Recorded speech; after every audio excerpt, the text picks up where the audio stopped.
Charles, tell us about some of the things that Red Octane went through. I mean, it's interesting that you guys, you had so, it feels like you know, whether you want to call it pivot or you guys found these different opportunities and you kept shifting into, like you said, the dance pads came along. Oh, we should start doing that. There's an opportunity there, and you kept moving.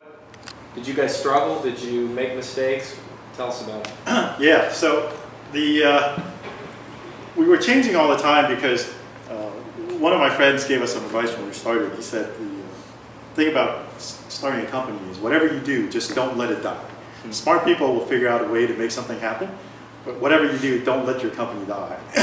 And that's all we were trying to do during 2000, 2001 and 2. What Anthony was talking about earlier, the sort of unusual path, didn't realize how unusual until I started talking to VCs, because we didn't know any VCs back when we were doing Red Octane. But in the entire history of the company, we never raised a single penny from venture capitalists. And so I started asking some people that I had met along the way, some VCs. I said, this was after we sold to Activision. I said, are there other companies that you've seen in the last 5 or 10 years that were started by first-time entrepreneurs, never raised a single penny from VCs, and actually exited with, say, 100 million or more exit? And the only one that anybody ever came back with is that they thought VMware did it. But that's the only other company they'd ever seen. Obviously, VMware was much bigger than we were. But that was the only other company they said they may have seen that had gone through that. And that's when we started realizing how unusual that path was. And sometimes to startups, it seems like it's inconceivable that you would start a company, try to make it profitable, and just grow it over time.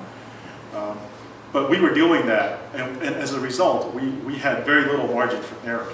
So we were going literally for 2 years with less than probably a month of cash in the bank. Like every single payroll was a struggle to make the payroll, and then every single week we start with the management meeting. The first thing we look at was how much revenue did we do this week, because we have payroll coming up next week, and we have to make payroll. And this is from the rental business, or is this from the accessories business? This was for the rental business and all the way through the dance pads. Huh. The first game we did, to give you an idea of how we were struggling for 3 or 4 years with just grinding, we signed a deal to make that game. It was a port from the arcade game to PlayStation 2, and it was going to cost $250,000.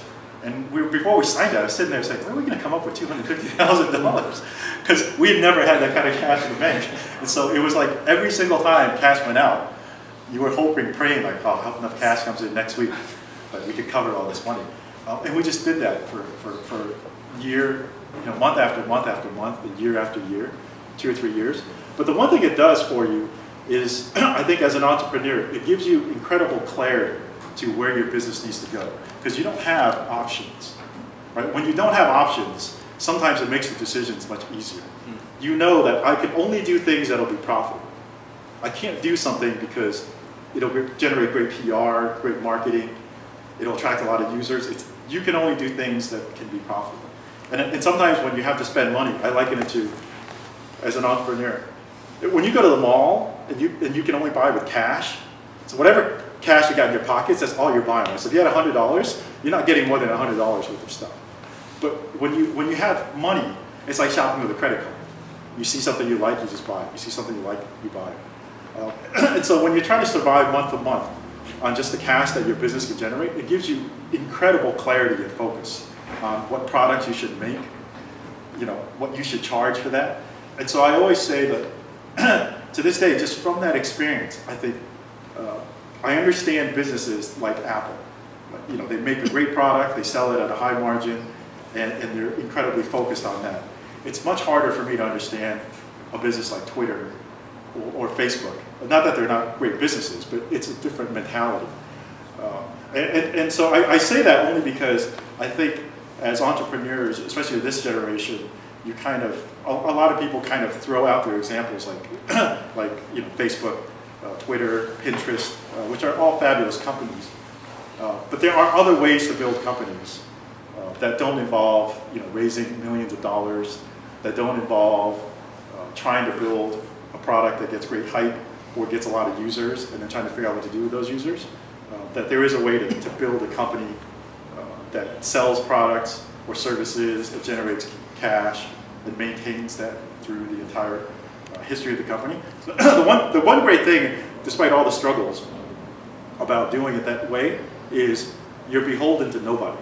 So whatever we wanted to do, we just got in a room and we looked at each other and said, should we do this? And if we said yes, we did. And if we said no, we don't do it, right? You don't have to ask your board for permission to do anything. And that's the only way that a game like Guitar Hero would ever have gotten made. Because everybody else in the game industry, when we made that game, looked at us and said, you guys are crazy. That game would have never gotten greenlit at EA or Activision or any other game company. And it was only because we sat there, we could look at ourselves and say, look, do you want to do this?